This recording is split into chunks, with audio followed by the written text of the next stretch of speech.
अंबुज आनंद। राधे राधे। राधे राधे महाराज जी।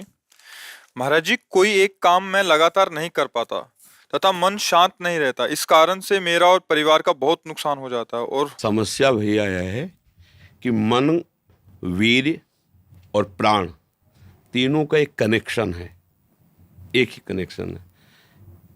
अगर हमारा वीर्य ब्रह्मचर्य ठीक है तो मन शांत और एकाग्र रहेगा और प्राण बलवान और सूक्ष्म रहेंगे।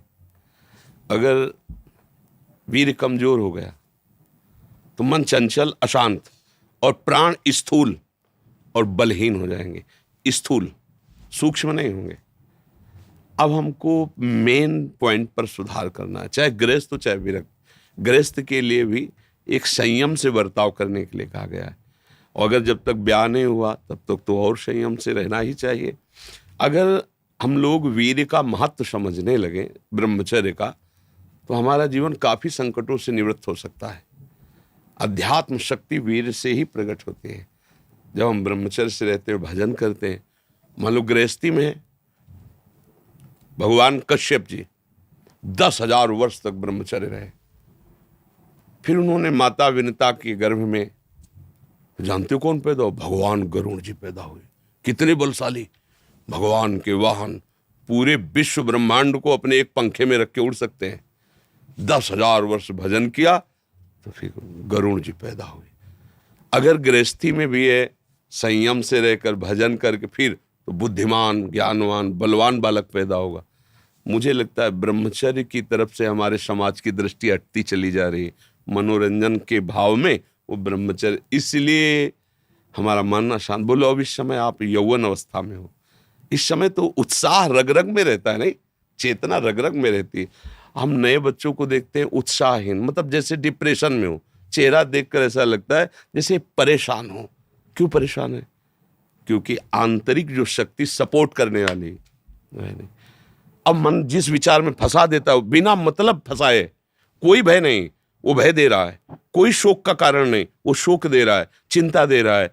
किसी भी कार्य को करो, इतना संशय पैदा कर रहा है, पता नहीं काम सफल होगा कि नहीं सफल होगा, कहीं ऐसा तो नहीं हो जाएगा, कहीं ऐसा तो, वो अशांत रखता है। और जब ब्रह्मचर्य, ऐसा कैसे हो सकता है?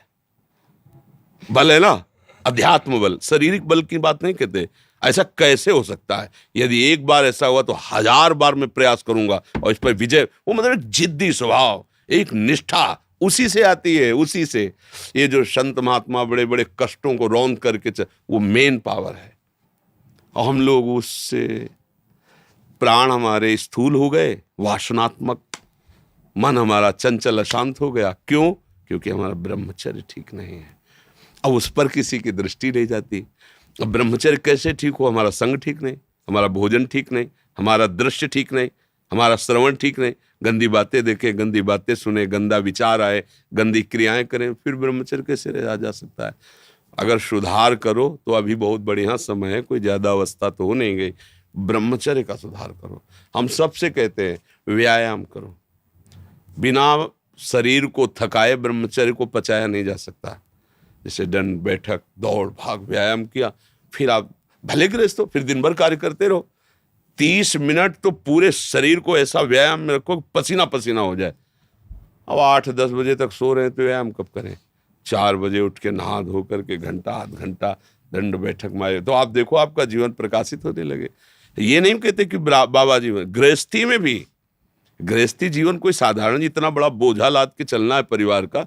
शरीर स्वस्थ नहीं, विचार ठीक नहीं तो क्या है? अभी कुछ दिनों ऐसे अगर आचरण ढीले रहे तो शरीर ऐसे भयानक कमजोरी से युक्त हो जाएगा कि आपको सब कहेंगे प्रमादी ये पड़ा रहता है, कुछ करता नहीं। इसलिए संभल जाओ। ब्रह्मचर्य ही परम तप है, ब्रह्मचर्य ही परम धन है, ब्रह्मचर्य परम एकाग्रता है। एकाग्रता ब्रह्मचर्य से आती है। आंख मूंदो या खुली रखो, अगर ब्रह्मचर्य ठीक, एक शीतलता, एक गंभीरता, और जिधर दृष्टि लगा उधर एकदम चिपक जाएगी जाके। जैसे भजन में, नाम में, एक, या आप संसारिक कार्य में बहुत अच्छा कार्य करोगे। अगर आपका ब्रह्मचर्य ठीक ना तो जिधर बहुत अच्छा कार्य करोगे। तो शरीर में दम ही नहीं है, यंत्र का जमाना हो गया है। पहले खेती जोतते थे ना किसान, एक फार वाला होता था और पूरे खेत को उसी से जोतला है, बलवान होते थे। 2 लीटर मठा और 8 रोटी पाए, बैल की जैसी ताकत। अगर बैल को नाथ पकड़ के रोक ले तो वो वहीं खड़ा हो जाए।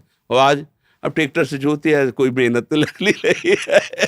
तो ये शरीर का हम लोग बहुत बुरी तरह से पतन कर रहे हैं। बड़ा कीमती शरीर है, हाँ, इसमें बहुत चेतना की आवश्यकता है। संसार में रहते हुए भगवान का सत्य का मार्ग चयन करके हमें भगवत प्राप्ति करनी। अरे कम से कम जितनी ऊंचाई पे आ गए उससे नीचे तो न जाए। सुअर कुत्ता तो न बनना पड़े, मनुष्य बन गए हैं तो ऊंचे चढ़े कि नीचे गिरे, पर ये ध्यान नहीं रहता। हम काम करने लगते हैं वही जहाँ नीचे गिरना है। अब दूसरे जीवों का मांस खाना, शराब पीना, जुआ खेलना, व्यभिचार, ये कहाँ ले जाएगा? एकदम नष्ट कर देगा। तो जवान बच्चे हो, सावधान रहो, खान पान ठीक रखो, सावधानी पूर्वक चलो, ठीक है।